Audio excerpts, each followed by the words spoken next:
Good cool.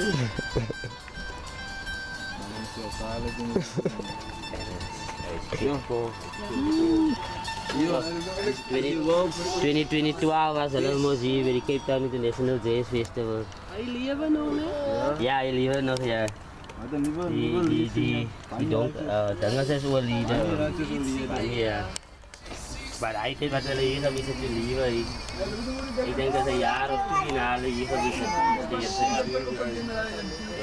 Ja. Hij is een mooie stem. Ja. Hij heeft een mooie stem. Hij biedt hem een boek gegeven. Ik weet als die regionale Regionale. nou, als we zo fietsen wat we zo staan, wat we zo 3. Ik denk die eilen die Alle drie staan. Die buisman is moest Juda is die buisman. Ja. Wanneer Raxas moest het zo spelen, hij is in de middelen. Ja. En dan is Kid Korea, hij is op je einde. Ja. Nou, hij kan doen. Alle drie, ja, en als je bij het gevaarlijk is zo.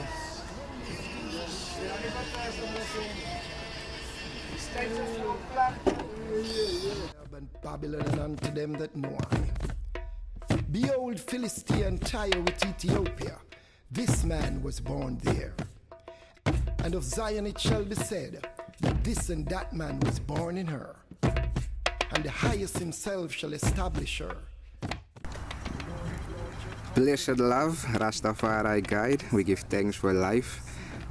Today I am here with OCASSIA BOOYSEN, Congress Reggae band manager, bass player, community leader, community worker, many things that the I does.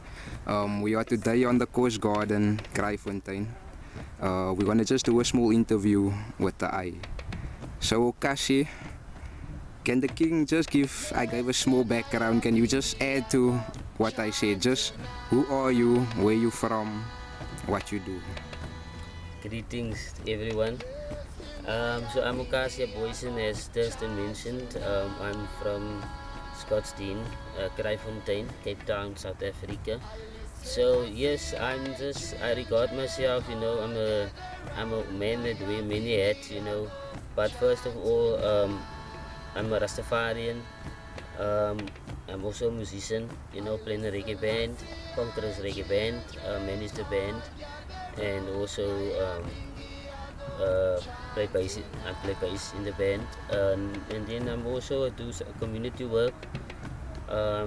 See myself as a community worker, community leader, also a family man. Have a little bit education.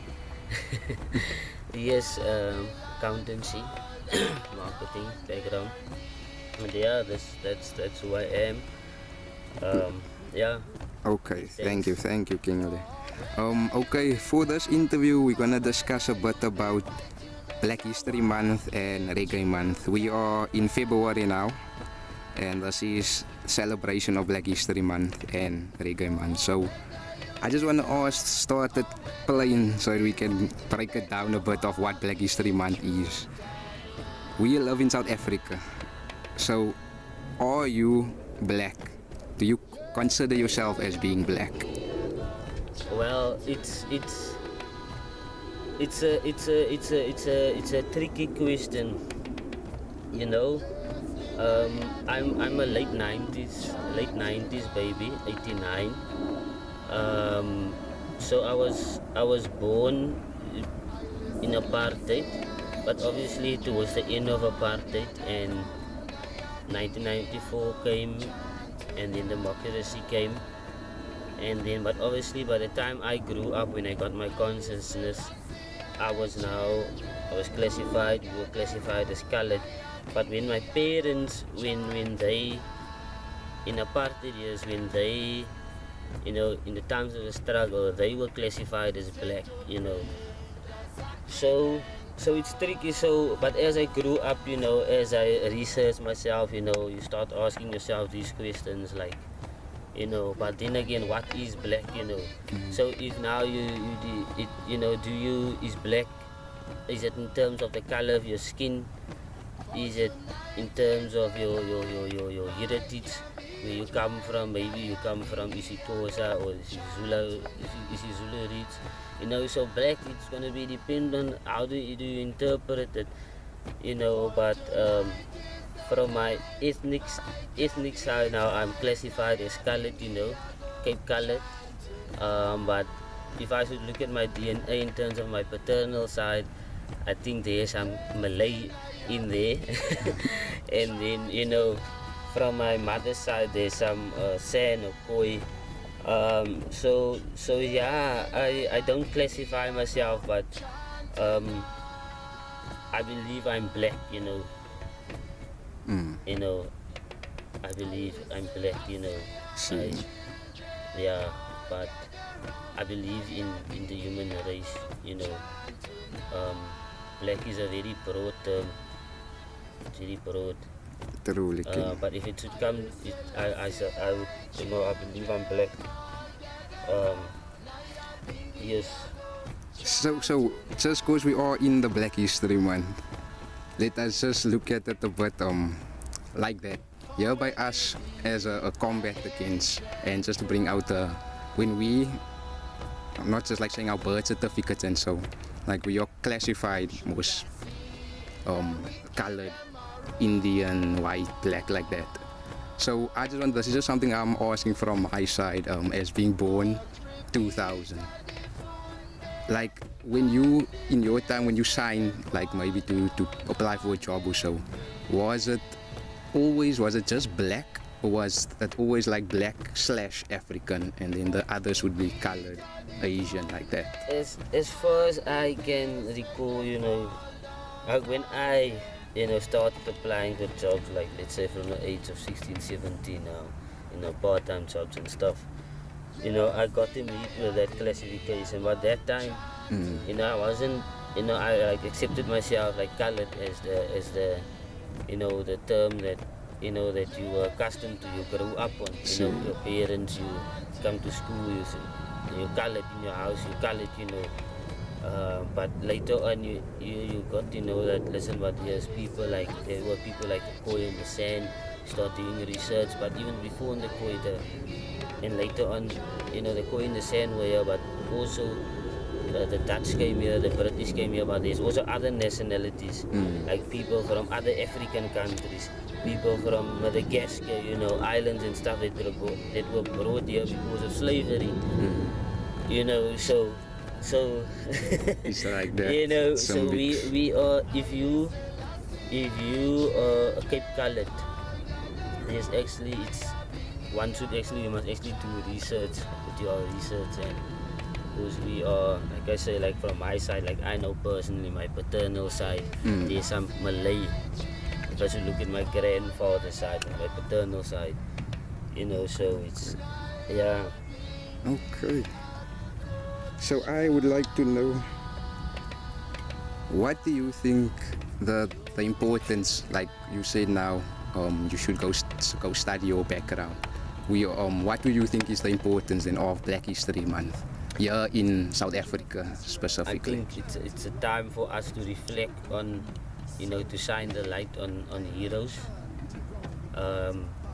You know, most of us know like our heroes during the apartheid era, like the Nelson Mandelas, even those before Steve Biko's, Chris Hani, Oliver Tambo's, and Mahatma Gandhi. You know, it's a time for us to reflect on those, you know, kind of heroes and what role they played, and but not even those, but even in the broader Africa, like Marcus Garvey, like other African leaders like Kenyatta. You know, it's a time for us to reflect on the work of leaders and just, you know, see how far they've come, and, you know, where we are. What can we learn from them that we can take, you know, for us as youth, or those that just entering adulthood. You know, what lessons can we learn from them? You know, so Black History Month is important, but we also have like people in our family that fought during like our democracy is still very young, like 30 years old. So some of our aunts, some of our mothers still fought during the apartheid. They were in the youth. You know, so we must also You know, our parents, they want to talk about that, or our aunts. Yeah. But we must talk about that so that we can teach our kids also. So it's a time for us to reflect on our history also. Yeah. You know, and black history, it's also talks about indigenous. Yes, You know, we can also touch on indigenous. True. You know, on your indigenous history. Like, where are you coming from? Like, what is your roots? There we go. Even your personal family. You know. Okay. So that we can also teach our children like where they come from and like what was their grandmother like or their great grandmother like, what struggles they went through, what battles they overcame, what achievements they achieved in their lifetime. You know, black history is just not about like certain leaders that's in Being admired. well-known leaders. Yes. No, we must look in our family also. So that's what I wanted actually then ask you, like with you in your personal life, when would you say you came to this consciousness of Black History Month and its happenings? I think there's always been a kind of black consciousness because yes, like I've had this. I've like since a young age I've started reading. You know, I love the reading and history a lot too. There was always a certain kind of consciousness, but it really awakened in me when I stepped into Rastafarianism. You know, but that's when it actually now like it was like now I could like love that then. True. You know, but there was always a kind of consciousness in me, you know, because of my interest in history, politics. Okay. Yeah. Okay. And that was was forward. maybe like from a young age, but I think I think I started like from 14, 15 already I started reading. Okay.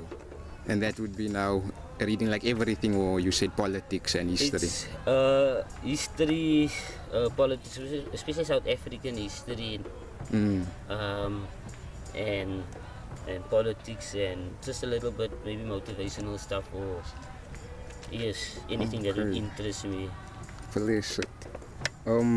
So then I also wanted to know, like, how big do you think the celebration of Black History Month is here in the South? Like your experience and what you know of. Well, I think it's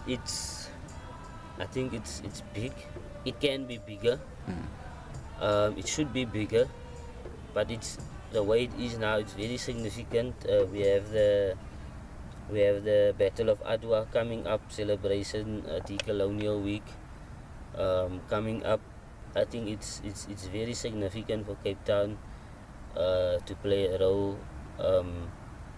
You know, there's lots of stuff happening in the world now. You know, there's been a change in government in the West, in the United States. There's things happening with Trump wanting to cut funding. There's, you know, it's before that now. It was the war, Israel, Palestine, it's Ukraine. You know, there's lots of stuff happening, but it's important for us also to still fight our battles and focus on our, you know, not derail, because that can also be distracting for us, you know, because we were also here, we were also